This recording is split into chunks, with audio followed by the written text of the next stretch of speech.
Me llamo Rena Whitman. Tengo 32 años y mi padre se ha olvidado de mi cumpleaños desde que tengo memoria. Cada año organiza fiestas cada vez más grandes para mi hermana, llenas de adornos, discursos e invitados. Y cada año mi propio cumpleaños se considera una errata en el calendario familiar. Este año se le volvió a olvidar, pero no fingí que estaba bien. Tomé los ahorros que nunca me pidió, firmé papeles que nunca vio y compré una casita junto a un lago tranquilo, lejos de su control. Cuando tuve las llaves en la mano, hice algo sencillo. Me tomé una foto en la terraza, nada del otro mundo, solo para demostrar que era real, y la publiqué en internet con un breve texto, regalo de cumpleaños. Autorregalo. No se la envié. No etiqueté a mi hermana. Simplemente la publiqué y volví a desempacar cajas. En cuestión de minutos, mi teléfono empezó a vibrar sobre la mesa como si fuera algo vivo. Llamadas perdidas, mensajes, el chat familiar en grupo a reventar. Mi padre, que nunca tenía tiempo para llamarme en mi cumpleaños, de repente tenía mucho que decir sobre mi vida. Antes de contarles qué intentó hacer después y lo lejos que tuve que llegar para proteger esa casa y a mí mismo, díganme desde dónde están viendo y qué hora es para ustedes ahora mismo, porque quiero ver hasta dónde puede llegar esta historia sobre familia, lealtad y venganza. Las llamadas no pararon. Mi teléfono se deslizaba por la mesa con cada vibración. Lo dejé sonar hasta que la pantalla se atenuó, luego se iluminó de nuevo bajo una nueva ola de indignación entrante. Por una vez, había hecho algo grande sin avisar a nadie, y la reacción fue instantánea y contundente. Abrí primero el chat familiar. Los mensajes se habían acumulado en el tiempo que tardé en caminar desde la terraza hasta la cocina. Capturas de pantalla de mi publicación estaban en el hilo, circuladas y comentadas como si fueran pruebas en algún tipo de caso. Nadie preguntó dónde estaba ni si estaba a salvo. Preguntaron por qué lo había hecho, cómo lo había pagado, qué pensaría la gente. El nombre de mi padre aparecía una y otra vez entre los demás mensajes. Escribió sobre lo irresponsable que parecía, lo desagradecido que lo hacía parecer después de todo lo que había hecho por nosotros. Mencionó las invitaciones ya impresas para la próxima fiesta de mi hermana, los invitados a los que tenía que enfrentarse, la imagen de una familia unida que había estado puliendo durante años. Mi casa junto al lago era, en sus palabras, una grieta en esa imagen. Mi hermana añadió su propia versión de preocupación. Me preguntó si estaba pasando por algo, sugirió que tal vez me estaba portando mal, me recordó que las decisiones financieras importantes debían discutirse en familia. No había nada de gentileza en sus palabras. Sonaba menos a preocupación y más a molestia por haberme salido del guión la semana en que se suponía que su evento dominaría todas las conversaciones. Revisé el hilo lentamente, sintiendo que algo dentro de mí se separaba. Durante años, había leído mensajes como estos y los había interpretado como deber. Me había apresurado a explicar, a suavizar, a limpiar cualquier cosa que les hiciera la vida incómoda. De pie en mi propia cocina, en una casa que existía porque había creído en mí misma en silencio. Interpreté sus palabras de otra manera. Su pánico no era por mí. Era por el control. Cuando mi padre finalmente llamó directamente, dejé sonar el teléfono 2 veces antes de contestar. No me dijo feliz cumpleaños. No preguntó por la casa. Fue directo a exigir una explicación de por qué haría una compra así sin consultarle, por qué la enviaría por correo, por qué elegiría ese momento justo antes de la celebración de mi hermana.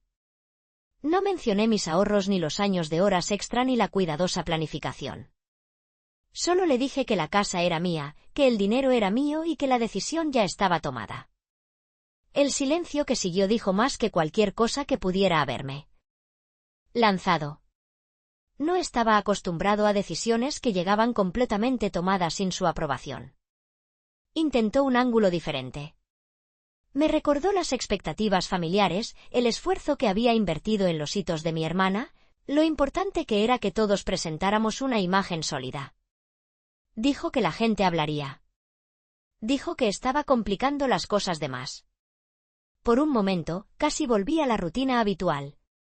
La necesidad de suavizarlo surgió automáticamente, como una memoria muscular. Podía oír la versión de mí misma que se habría disculpado por el momento, prometido visitarme pronto, ofrecido restarle importancia a la casa para no eclipsar la siguiente fiesta. No seguí ese guión. En cambio, escuché hasta que se le acabaron las frases preparadas. Entonces le dije que entendía cómo se sentía y que no cambiaría nada. Mi voz se mantuvo serena, no porque estuviera tranquila, sino porque finalmente supe exactamente dónde estaba. Terminé la llamada antes de que pudiera redirigir la conversación, colgué el teléfono y noté que no me temblaban las manos. Su indignación había llegado como se esperaba. Lo que no esperaban era que esta vez no iba a ayudarlos a contenerla. Cuando el ruido de mi teléfono finalmente se apagó, los recuerdos cobraron protagonismo.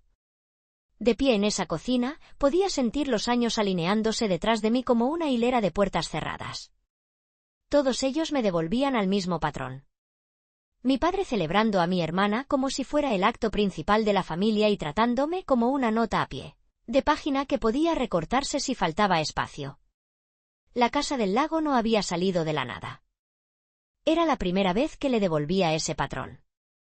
Pensé en los cumpleaños que se confundían. La primera vez que lo olvidó fue cuando aún estábamos en la escuela. Mi hermana dio una fiesta enorme, alquiló un local, música, un pastel tan grande que podría alimentar a medio vecindario. La mía fue una cena de último minuto, apresurada entre sus llamadas de trabajo. De esas en las que la cuenta llega a la mesa antes de terminar la bebida y todos fingen que cuenta como esfuerzo. Me dijo que estaba ocupado manteniéndonos. Me dije que estaba bien. No se quedó ahí. Cuando mi hermana se graduó, planeó un fin de semana completo de eventos, anuncios, fotos, discursos sobre el orgullo y el legado. Cuando me gradué, me estrechó la mano en un pasillo y se fue temprano a recoger un traje del sastre. Mencionó el tráfico. Mencionó las reuniones. No mencionó mi nombre cuando habló de los éxitos de nuestra familia delante de otras personas. Lo que más le dolió no fue la falta de regalos ni fiestas. Fue su forma de medir el valor. Las decisiones de mi hermana se consideraban inversiones. Los míos eran considerados pasatiempos hasta que resultaban útiles. Cuando ella necesitaba ayuda con la matrícula, era una prioridad familiar. Cuando yo hacía turnos extra y ahorraba para mis propios objetivos, era agradable, pero no lo suficientemente importante como para reorganizar nada. Cuanto mayores nos hacíamos, más público se volvía. Él publicaba sobre sus logros, escribía largos párrafos sobre lo orgulloso que estaba. Le contaba al mundo entero cómo ella llevaba adelante el apellido familiar. Cuando me pasaba algo bueno, a veces le dedicaba unas líneas cortas, si acaso. En privado, usaba mi trabajo como ejemplo de estabilidad cuando le convenía. Pero el foco nunca se quedó en mí mucho tiempo. Siempre volvía a ella. Lo había aceptado durante años porque afrontarlo se sentía como romper algo sin lo que no estaba segura de poder vivir. Cada vez que pensaba en llamarlo por su nombre, oía las mismas frases en mi cabeza. ¿Qué estaba exagerando? Que todas las familias eran un poco desiguales. Que debería estar agradecida de que las cosas no fueran peores. Así que me lo tragué y me dije a mí misma que estaba siendo madura. La ventaja que me ayudó a comprar la casa del lago no cayó del cielo. Provino de trasnochar, plazos ajustados y resultados que nadie podía escamotear. Yo había hecho el trabajo, había hecho un seguimiento de cada pago, había visto cómo las cifras crecían lentamente en una cuenta que nadie más tocaba. Mi padre nunca me preguntó cómo administraba mis finanzas. Asumía que si necesitaba algo, yo estaría ahí para proporcionárselo. Ahora, por primera vez, esa suposición le había costado algo que le importaba. No dinero, ni una factura, sino su historia, aquella en la que él era el arquitecto de la vida de todos. Aquella en la que mi hermana brillaba y yo estaba justo a su espalda para que la imagen pareciera equilibrada. Una casa comprada sin él en un lugar que nunca había elegido era más que una compra. Era un rechazo. Mientras desempacaba los platos y doblaba las toallas en cajones nuevos, comprendí por qué su reacción había sido tan brusca. La casa del lago no solo representaba distancia. Representaba una prueba. La prueba de que podía construir algo significativo sin su guía y de que estaba dispuesta a afirmarlo públicamente. prueba de que su versión de la familia ya no era la única que la gente podía ver.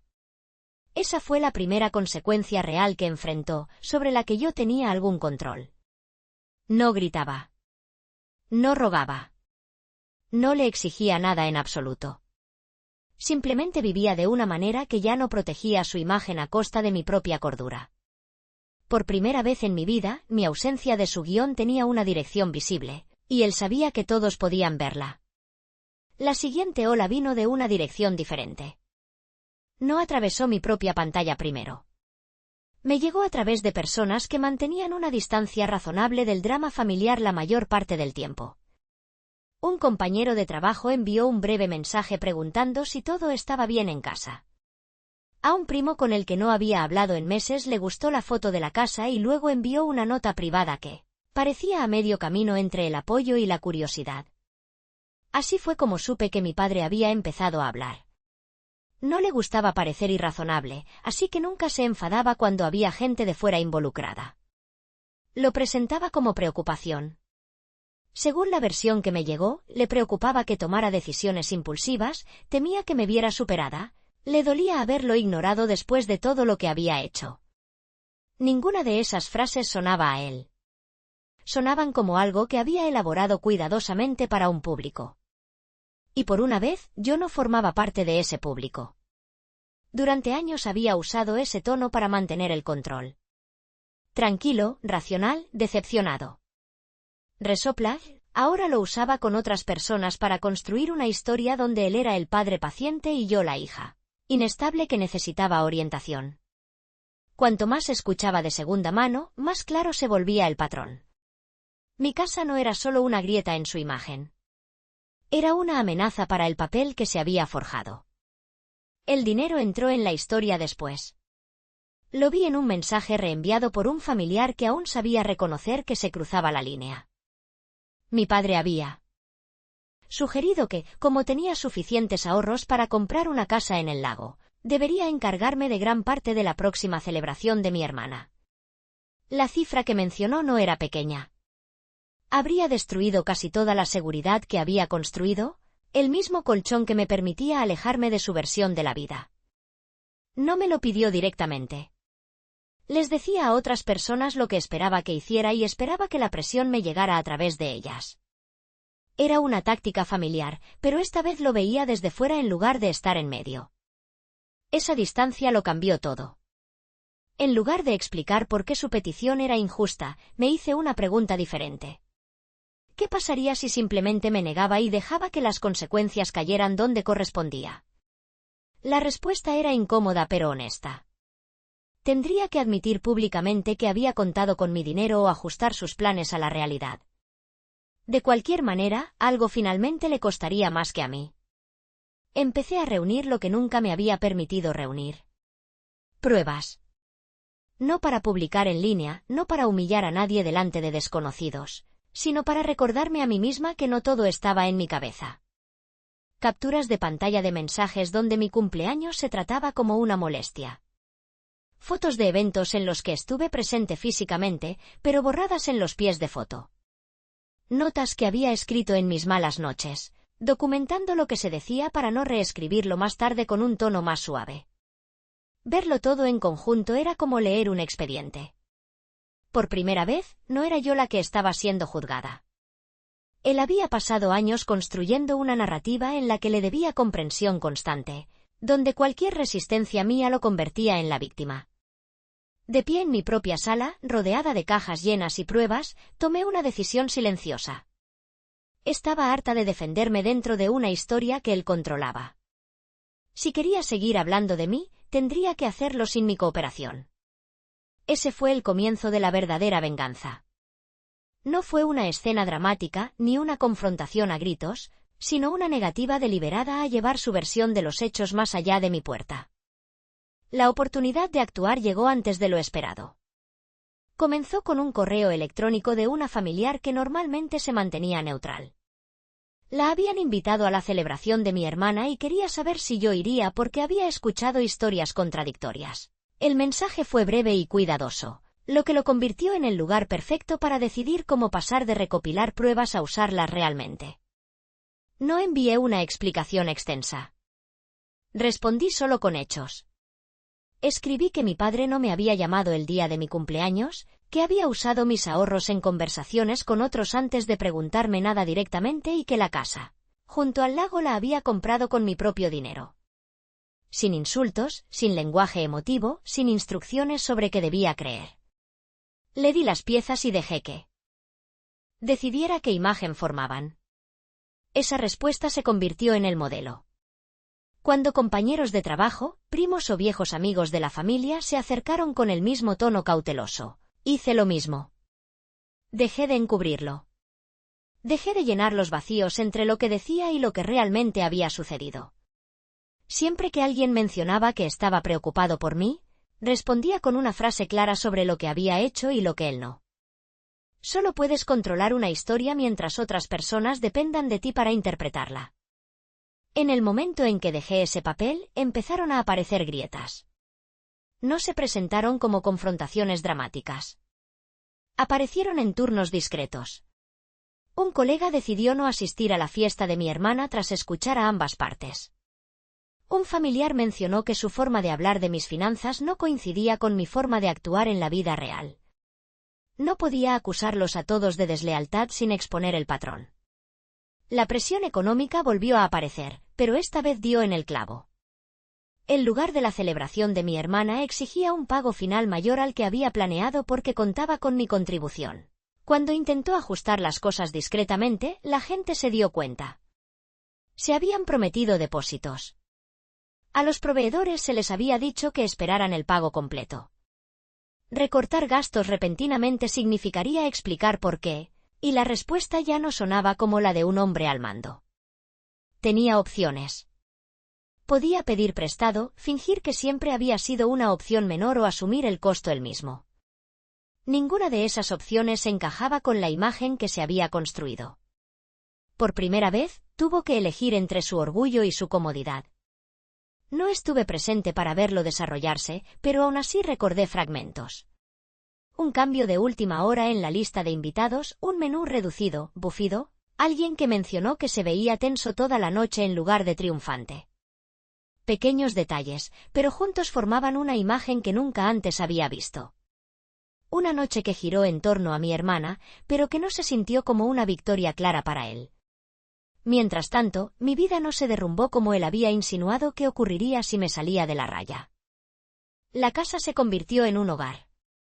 Aprendí que lugares del pueblo tenían lo que necesitaba y qué caras podía esperar ver cada semana. Mi trabajo se mantuvo estable.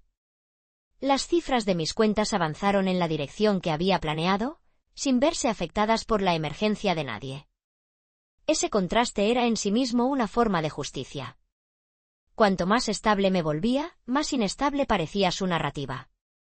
Un padre controlador solo puede llamarte imprudente durante un tiempo antes de que la gente empiece a comparar las palabras con los resultados. Aquí estaba yo, viviendo tranquilamente, pagando mis cuentas, sin hacer daño a nadie. Allí estaba él, estirando las finanzas para las apariencias, usando nombres ajenos para apoyar el suyo. No lo desenmascaré con una revelación dramática. Hice algo mucho más peligroso para su versión de la realidad. Dejé la verdad a la vista de todos y me negué a quitársela de encima. La línea que cruzó después fue diferente. No llegó a través de familiares, chats grupales ni susurros. Llegó a mi bandeja de entrada del trabajo, dentro de un correo electrónico de mi gerente. El asunto era neutral, de esos que suelen ocultar información rutinaria. El contenido no. Adjunto había un mensaje que mi padre había enviado a la dirección de contacto general de la empresa, pidiendo hablar con alguien con autoridad sobre mis decisiones recientes.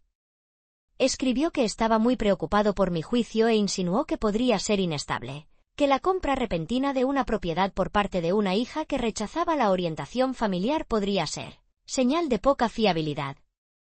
No mencionó la casa del lago, pero no tenía por qué hacerlo. Lo presentó como una advertencia, como si socavar mi carrera me volviera a poner de alguna manera a su alcance. Mi gerente no le respondió. Me lo reenvió con una breve nota preguntándome si todo estaba bien por mi parte y si quería documentar formalmente el contacto. No parecía afectada. Parecía ofendida por mí. Al leer sus palabras en mi escritorio, sentí que algo se asentaba en lugar de romperse. Estaba dispuesto a arriesgar mis ingresos y mi reputación solo para recuperar el control. Cualquier duda sobre si la distancia era necesaria desapareció en ese momento. No se trataba de cuidar de mí. Se trataba de propiedad. Concertamos una reunión con recursos humanos esa tarde. Llevé los correos electrónicos, capturas de pantalla de los mensajes que había enviado por otros canales y una breve cronología de las últimas semanas. No dramaticé nada. Describí la interferencia no deseada de un familiar que no aceptaba mi independencia. Escucharon, tomaron notas y me aseguraron que cualquier contacto posterior suyo sería filtrado y grabado. Esa conversación dejó un registro documental que mi padre no pudo reescribir. Las consecuencias para él comenzaron silenciosamente.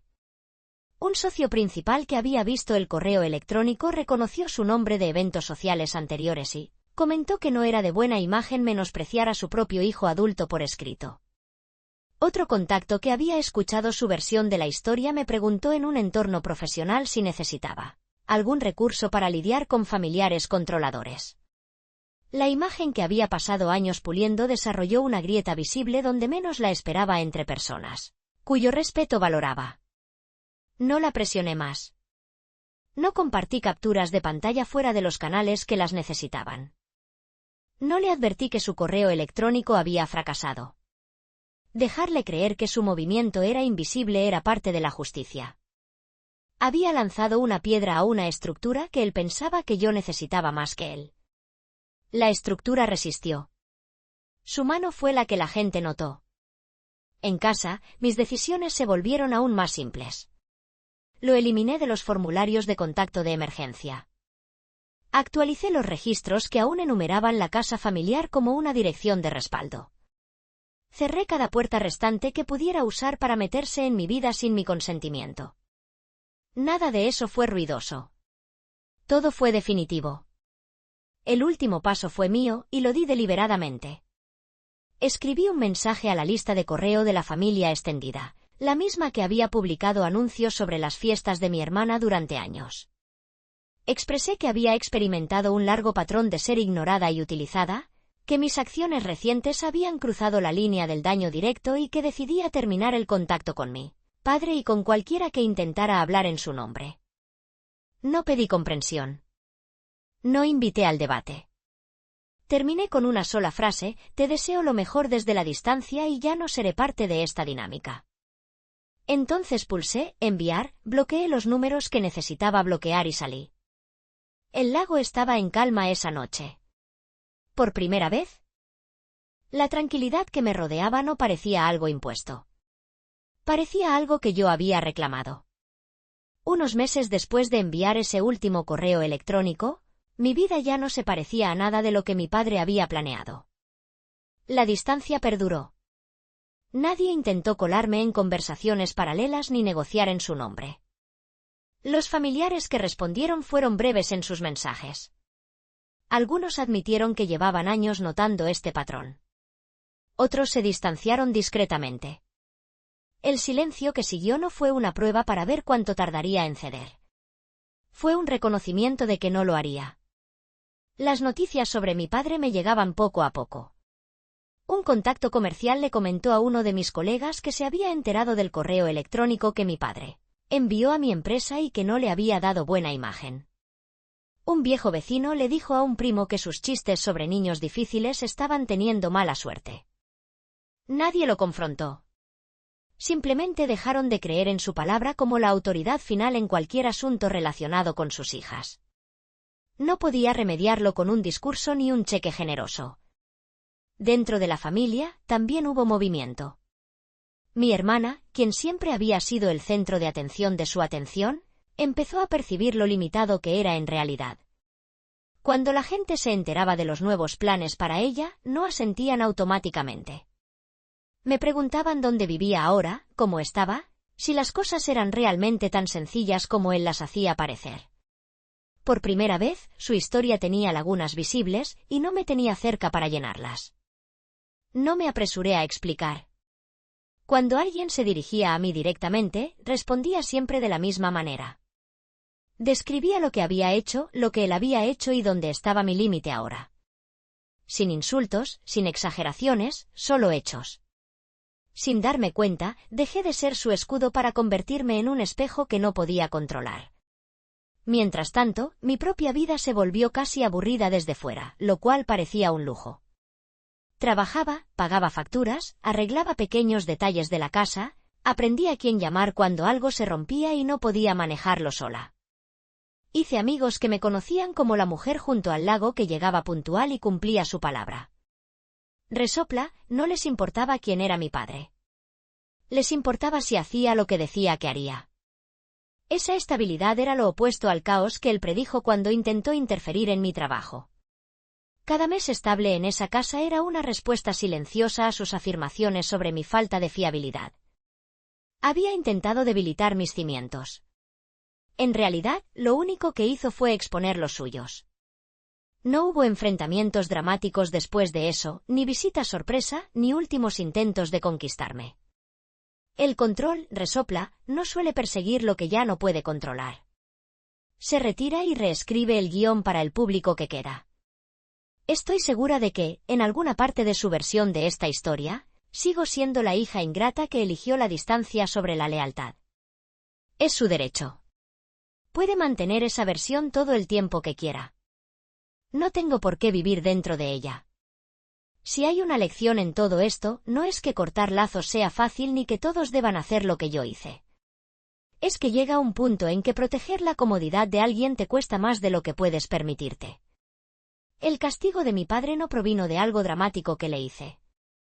Provino de perder la capacidad de usarme como apoyo en una vida que le importaba más pulir que compartir. No siempre puedes hacer que la gente vea lo que ha hecho. Sin embargo, puedes dejar de ayudarlos a ocultarlo.